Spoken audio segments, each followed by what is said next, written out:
Muito bom estar com os irmãos e as irmãs mais uma vez na igreja Assembleia de Deus Bom Jesus, congregação 7.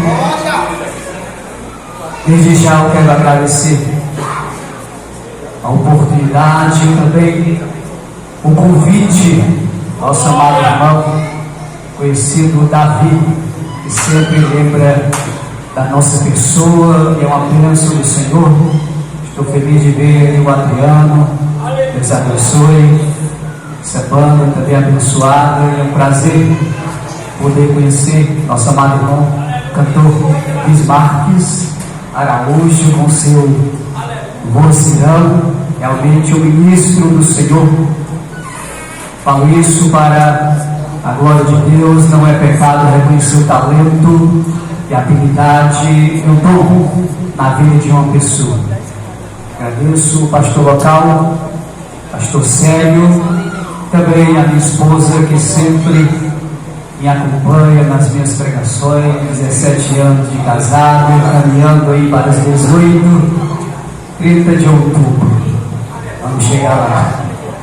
Amados irmãos, eu quero aqui compartilhar uma mensagem no livro de Atos dos Apóstolos, capítulo 10. Abra sua Bíblia.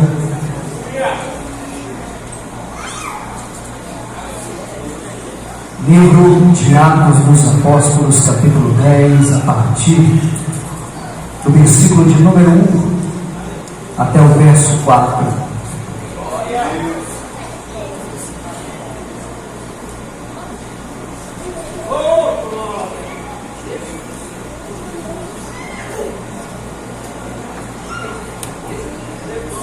Livro de Atos, capítulo 10, a partir do versículo 1. Está ali na tela, que diz assim: E havia em Cesareia um homem por nome Cornélio, centurião da corte chamada italiana. Este era piedoso e temente a Deus com toda a sua casa, o qual fazia muitas esmolas ao povo e de contínuo orava a Deus. Este, quase a hora nona do dia, viu claramente numa visão o anjo de Deus que se dirigia para ele e dizia: Cornélio. O qual, fixando os olhos nele, muito atemorizado, disse: Que é, Senhor? E disse: As tuas orações e as tuas esmolas têm subido para a memória diante de Deus. Eu quero pregar sobre o tema o exemplo de Cornélio e sua casa. Ouça o capítulo 10 do livro de Atos dos Apóstolos. Trata de um personagem chamado Cornélio. Cornélio residia em Cesareia. E a Bíblia vai dizer que Cornélio era um homem de alta posição. Cornélio era um oficial do exército romano. Ele era um centurião, aquele que era responsável por comandar uma centúria, cerca de 80 a 100 soldados. Estava sob a sua liderança em uma corte, espécie de quartel, corte chamada italiana. O texto começa falando a respeito da posição social de Cornélio, mas logo depois fala das suas características pessoais. E o texto diz que Cornélio, primeiro, era homem piedoso e temente a Deus.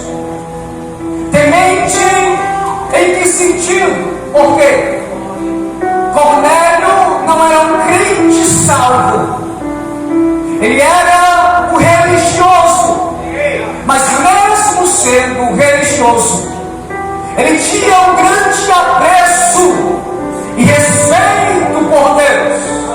Então, primeiro, Cornélio era piedoso. Segundo, Cornélio era generoso, porque ele sempre, muitas vezes, fazia esmolas ao povo. O próprio Jesus falou sobre as esmolas. Ele disse: tu, quando deres esmola, não saiba a tua mão esquerda o que faz a tua direita, para dares esmola em secreto, e o teu Pai que te vê em secreto te recompensará.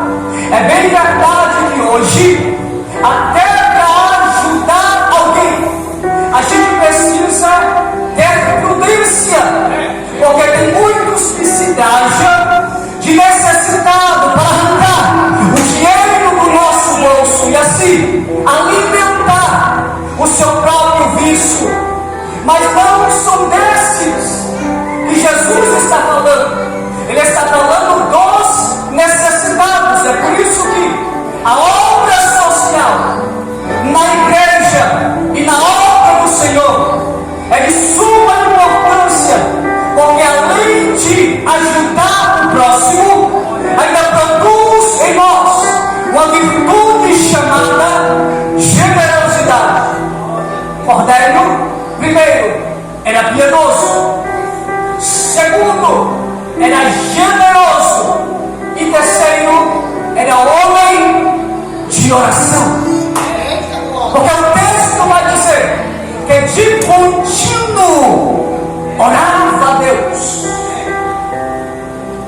Isso aqui é importante, porque tem respostas que Deus só dará por meio da perseverança. Deus promete a Abraão um filho. Ele tinha 75 anos, e Deus só cumpre quando Abraão chega aos 100 anos de idade. 25 anos de espera.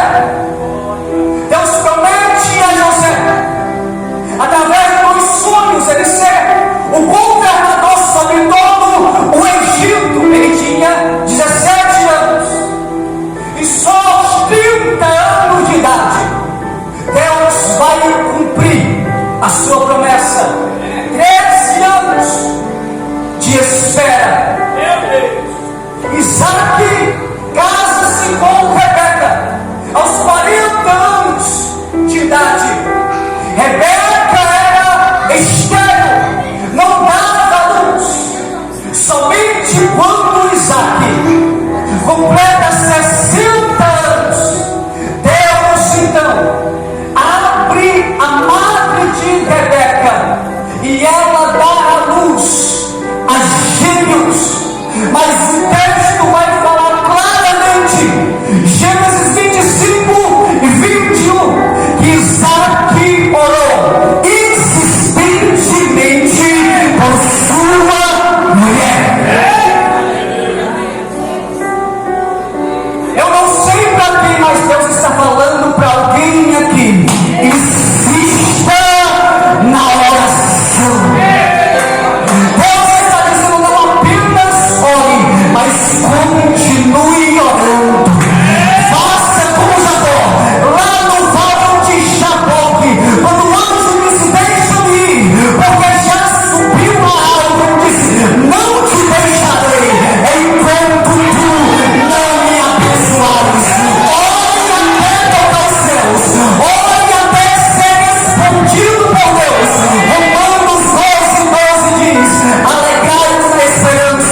para se relacionar com Deus.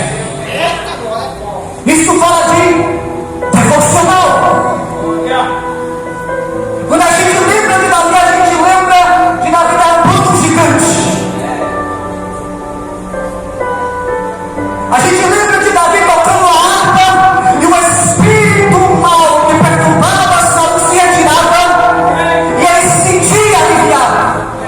Mas tudo isso só era possível porque no Salmo 55, no verso 17, Davi diz: à tarde, ao meio-dia e pela manhã orarei e invocarei o nome do Senhor. Era homem de devocional. Quando a gente lembra de Daniel, a gente se lembra de Daniel sendo livrado na cova dos leões. A gente lembra de Daniel interpretando o sonho de Nabucodonosor. Não apenas interpretou, porque Nabucodonosor havia esquecido do sonho. Daniel, pelo braço de Deus, revela o sonho e aí dá a sua interpretação. Mas tudo isso só foi possível porque Daniel, todos os dias, abria as janelas para o lado de Jerusalém, se punha de joelhos e 3 vezes ao dia orava e dava graça diante do Senhor. Era homem de devocional. O maior modelo de oração, Jesus. Marcos 1:35-36. Se levantava de manhã bem cedo, ainda escuro, ia para o lugar deserto e ali orava. Homem de devocional. Deus está falando: eu não te quero só no público, eu te quero no secreto. Deus está falando com pessoas aqui: eu não quero você só congregando, eu não quero você só louvando, eu não quero você só pregando, eu não quero você só adorando, eu não quero te encontrar apenas na igreja, eu quero te encontrar no lugar escondido, aonde ninguém te vê, mas os meus olhos se contemplam. Quando orares, fica no teu quarto, fecha a tua porta e orarás ao teu Pai que está em secreto. E o teu Pai que te vê em secreto te recompensará. Devocional é o teu a sós com Deus. Cornélio orava continuamente. E orando na oração longa, aparece o anjo de Deus. Cornélio fica atemorizado. E não é para menos, porque o anjo aparecer não é algo natural, é algo sobrenatural. Existem 2 formas de nós vermos o anjo de Deus. Primeiro, se Deus abrir os nossos olhos espirituais e nos mostrar através de uma visão. Ou o anjo de Deus, segundo, se materializar. Porque os anjos são seres espirituais, mas também poderosos, que podem se materializar de uma forma humana e aparecer. No caso de Cornélio, o anjo se materializou. Quando é isso? Versículo 7 diz: e o anjo se retirando dali, se ele se retirou é porque ele estava ali. Porque os anjos, eles são seres espirituais que estão a serviço de Deus. Ele estava ali por uma ordem de Deus. Como é que eu sei disso? Salmo 91, verso 11. E Deus dará ordem aos seus anjos ao nosso respeito. O anjo estava ali por uma ordem de Deus, porque os anjos, eles estão a serviço do Senhor.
Então tudo é para a glória de Deus. Para o nome que está acima de todos os nomes. Não basta ser usado, é preciso ser usado para a glória de Deus.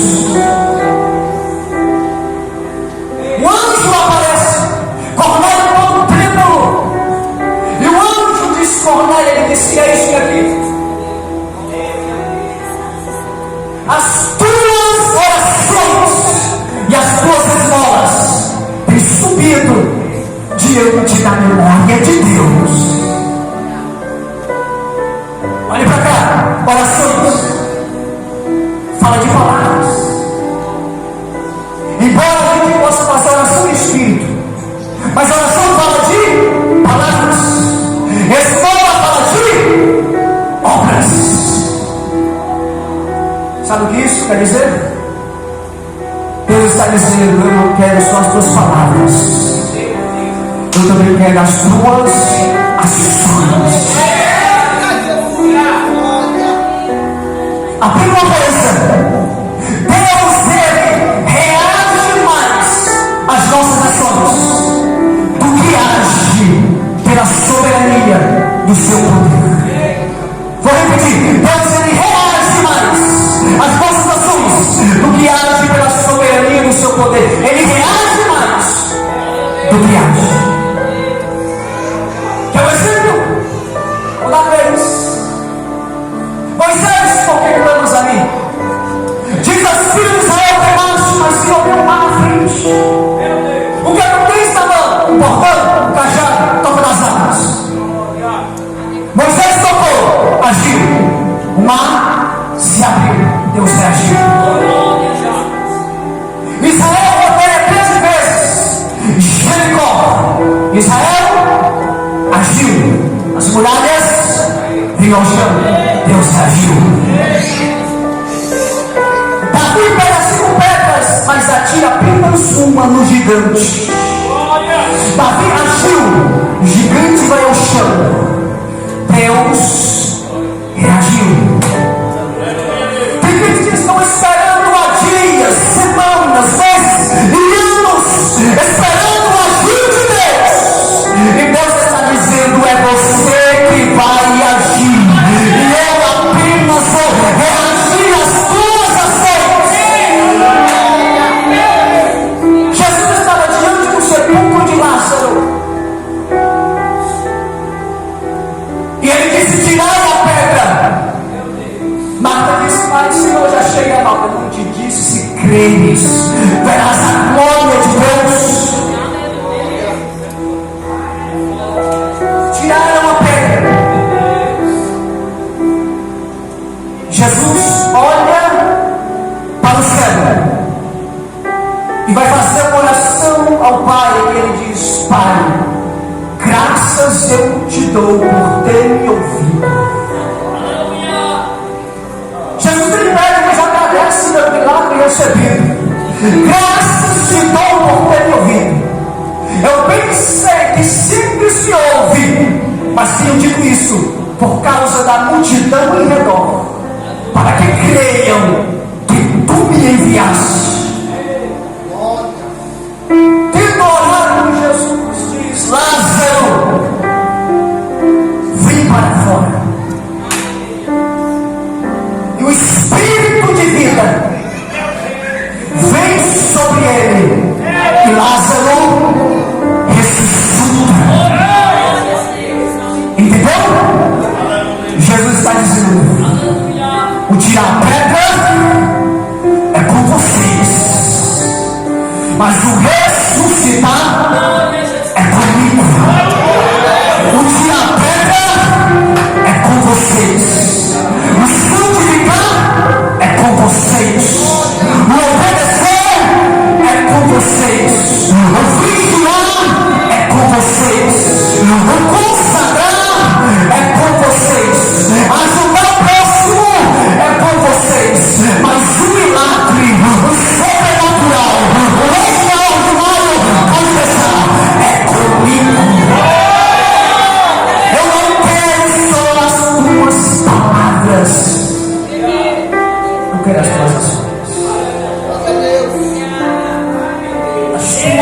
orações e as suas esmolas, disse o anjo para Cornélio, tem subido diante da memória de Deus. Tem o quê? Tem o quê? Subir. Olha o mistério da oração. Porque quando você ora, a tua oração não fica na terra. A tua oração ela sobe. Passa no primeiro céu, céu atmosférico.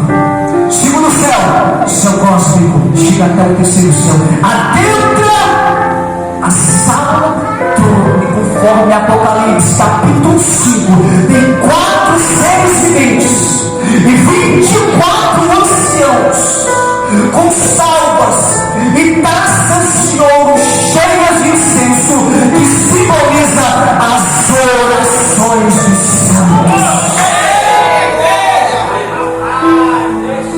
Olha o interesse das tuas orações. Está no céu, diante de Deus. As orações que você fez naquela vigília, as orações que você fez naquele momento de aflição, as orações que você fez no plano emocional, as orações que você fez no dia da aprovação, as orações que você fez talvez hoje pela manhã sozinha no teu quarto, não estão perdidas, elas estão guardadas. Por que são guardadas? Porque existe um tempo certo de Deus enviar a resposta. A de Cornélio foi naquela tarde. A sua eu não sei, mas uma coisa eu sei: existe dia e hora marcada. Tudo tem o seu tempo. Quem disse que as suas orações são em vão é mentira do diabo. Ela tem cumprido diante da memória de Deus. O anjo da morte é Cornélio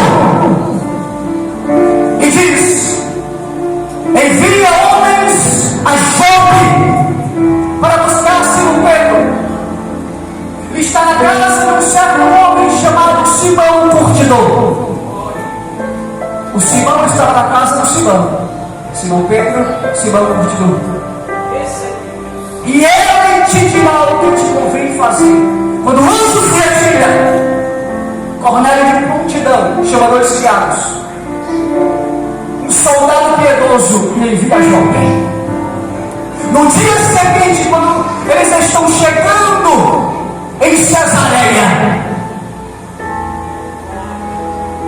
Pedro sobe ao terraço para orar. O terraço não ficava embaixo, ficava na parte de cima da casa. Por isso diz que Pedro subiu. E Pedro, ele ora. A hora da oração sexta, porque Pedro, ele era judeu. E o judeu tinha costume de orar 3 vezes ao dia. Oração terceira, oração sexta e oração nona. 9 da manhã, meio-dia e 3 da tarde. Pedro estava meio-dia orando. Depois de orar, ele tem fome. E enquanto preparava algo para ele, Deus arrebata os seus sentidos. Ele permanece consciente, é óbvio, mas o Espírito Santo tomou o controle da mente de Pedro e mostra o céu aberto, o lençol descendo, atado pelas 4 pontas, e dentro todo tipo de animal, inclusive aqueles que para os judeus são imundos, conforme Levítico capítulo 11. E é dirigida a ele uma voz que diz: Pedro, levanta-te, mata e come. Pedro disse: de modo nenhum, Senhor. De modo nenhum eu comerei coisa como imunda. Deus diz: Pedro, não digas imundo aquilo que Deus purificou. Aquele lençol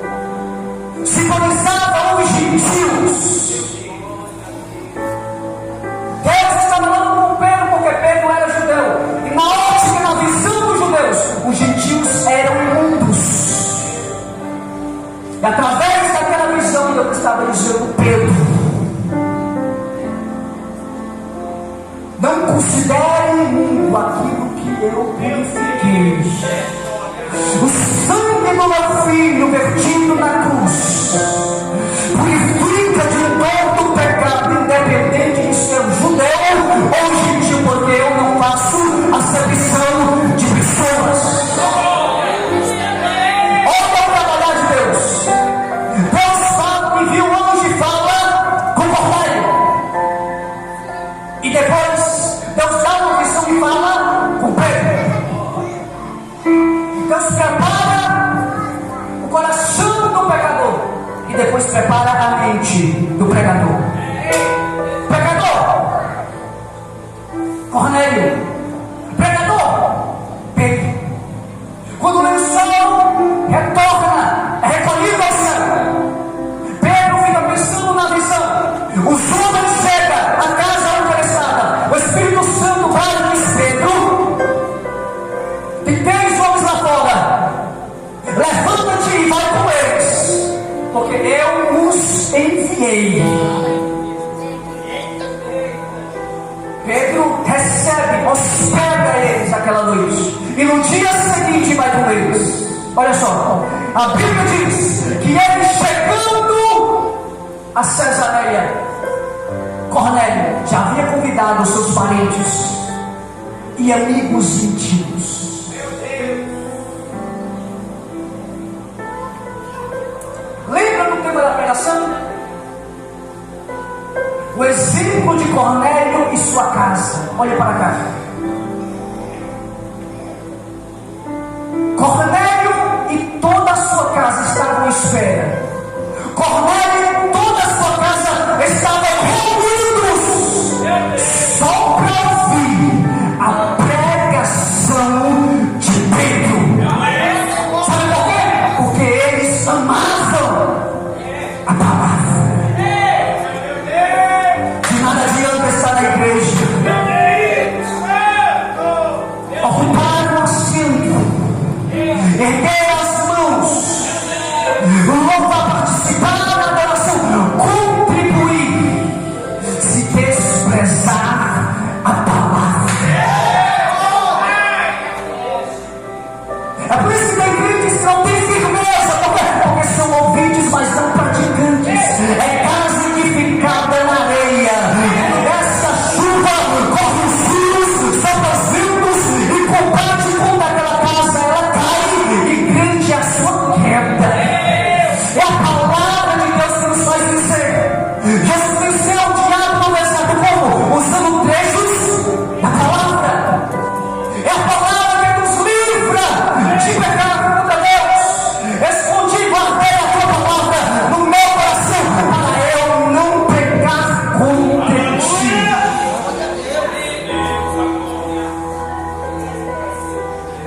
Ame mais a palavra. Se nós soubéssemos o poder que tem a palavra, o centurião de Cafarnaum, ele chamou isso.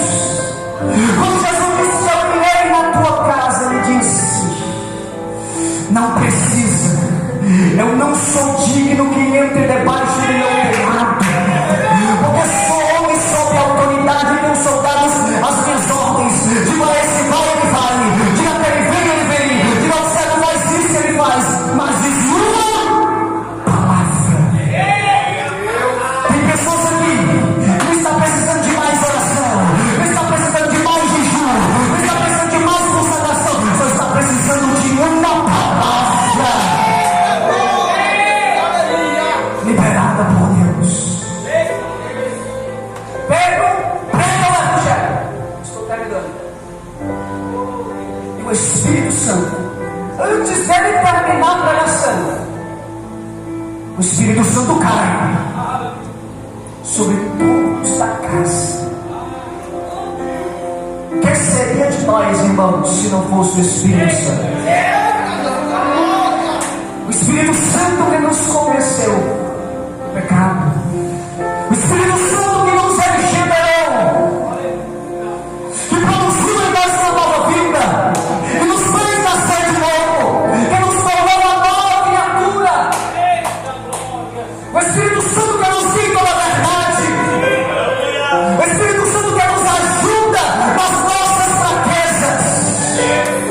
O Espírito Santo que intercede por nós, com gemidos inexprimíveis. Todos que estavam na casa são batizados com o Espírito Santo. A minha esposa se aproxima. Eles foram batizados com o Espírito Santo antes de ser batizados nas águas. Receberam o revestimento de poder e começaram a falar em línguas.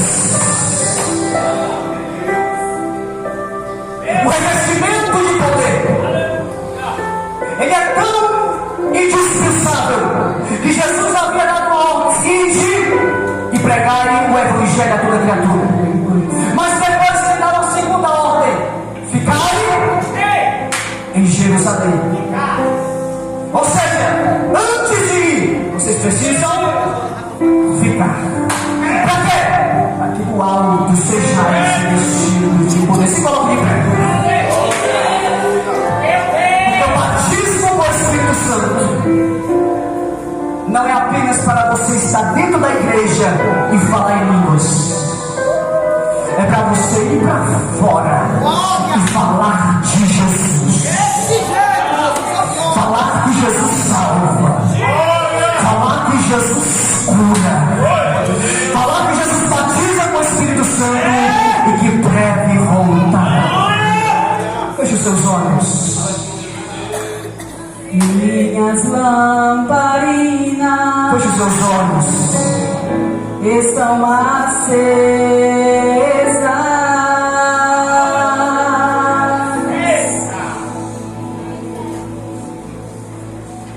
Só estou esperando o barulho